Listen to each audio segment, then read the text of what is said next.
So, Shelly, you are a media expert and, of course, a fascinating person. So, tell me a little bit more about you and your personal story.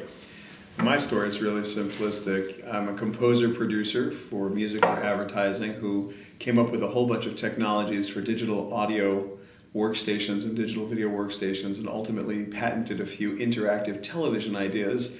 The Disney company thought they were pretty smart and gave me a consulting contract in technology, and it happened at a time in my life when the music business was doing fine, but technology was exploding and it was too exciting. So I've been spending all of my time in technology, media, and entertainment for about the last 20 years, and it's been awesome. Oh, fantastic. So let's come to your work and your business. What you're doing for a living?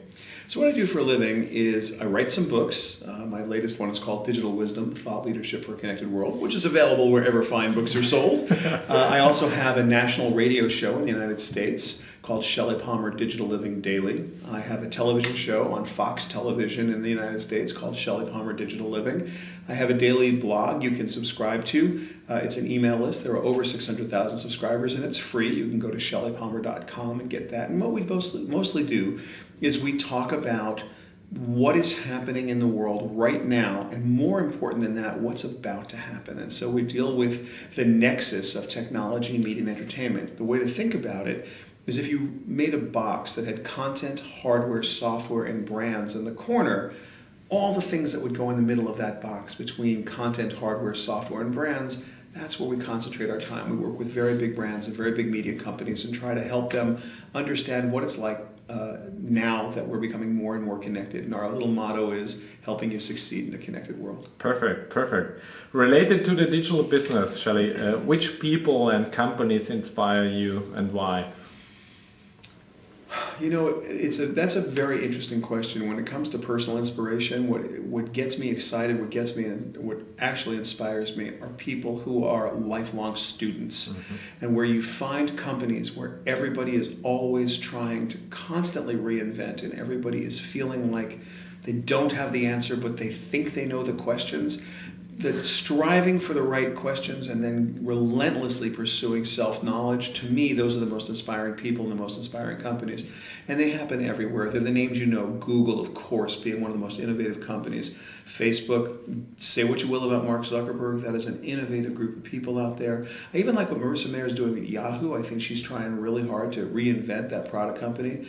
What Tim Armstrong is doing at AOL is nothing short of brilliant. I mean, he's working really hard to take an old, tired, horrible brand and make it something new and relevant.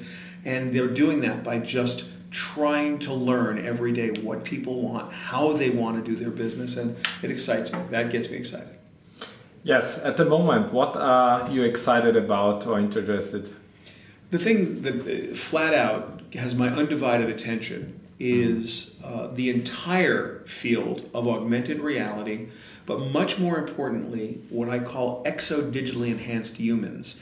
Now, we're already exo-digitally enhanced. We already use our handhelds. You take this out, I've outsourced my memory, I've outsourced my wayfinding, I've outsourced my fact-finding, and very soon I'm going to be able to have a much better interface with these tools by having either Google Glass or the wearable computing, either the wristwatches. I'm wearing a quantified self-band. And so this idea of quantification, augmenting reality, of mixing the data from around us, contributory data from other people, this very interesting mixture of external data, internal data, contributory data, and then being able to contextualize it either using augmented reality or other tools. That, to me, is the most exciting part of the business. And it's going to change everything.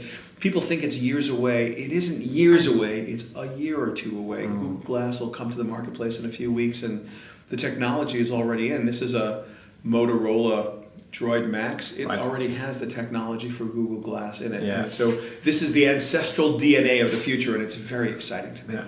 And what advice would you give for people in the media industry?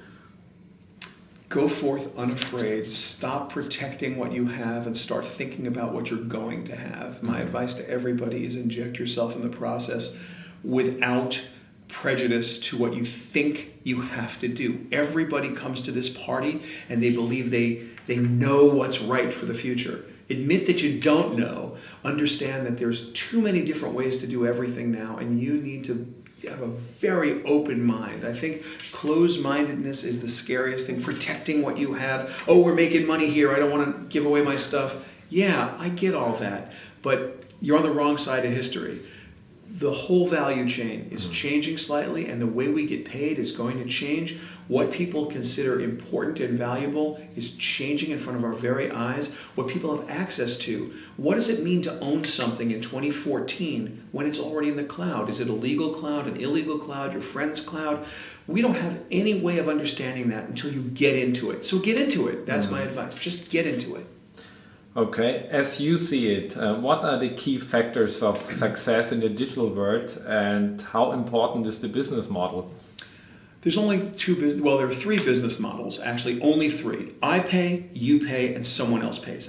That's it. There are just three. Anybody who says there's more than that there are more business models than that, just doesn't understand business. I pay, you pay, someone else pays. That's it. So business models are going to take care of themselves because it's going to be very obvious who's supposed to pay and who's supposed to get paid. In fact, you could argue there are really only two business models, not three, and that is either I pay or you pay. So honestly, the business model doesn't matter. What does matter is giving something of real value in the information age, because we are very used to giving people things that have no value and charging them handsomely for it. People have paid for convenience for a lot of years, but now convenience comes prepackaged with the tool sets. You get all of this ability to filter the world through your handheld devices or through your mobile, through your desktop devices. So that's not going to be a model that's going to be sustainable. What is going to be sustainable, what always is sustainable, is amazing storytelling, because human beings love narrative. If something happens, we want to know why. And we want someone brilliant to tell us why,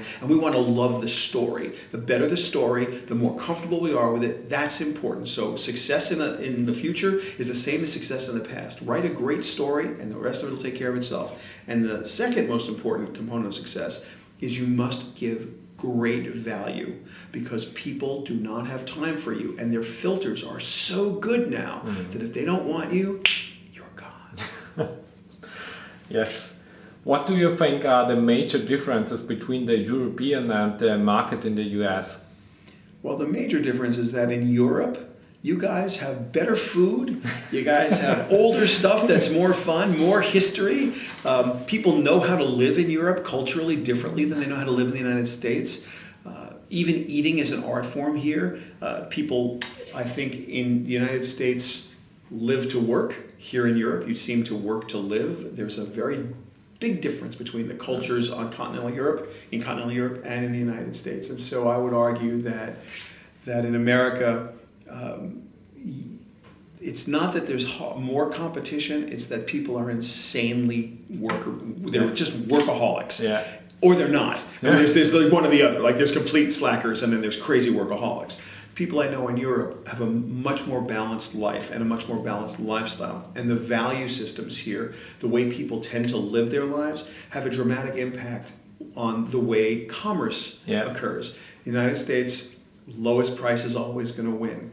In the United States, convenience will sometimes win, even if it's not the lowest price, because people just pay for convenience. In Europe, the way I see Europeans, they have a completely different way they do business. It's more relationship-based. It has, trust is a much bigger factor. In America, you might be able to trust someone superficially because the price is right or because the offer is right. In Europe, that doesn't happen. People really need to know it's real. And so I think that the cultural differences it's not a technological issue. It's really the sociological and cultural differences that make them different markets. So thank you. This is Shelly Palmer. Thank you so much for your time. My pleasure.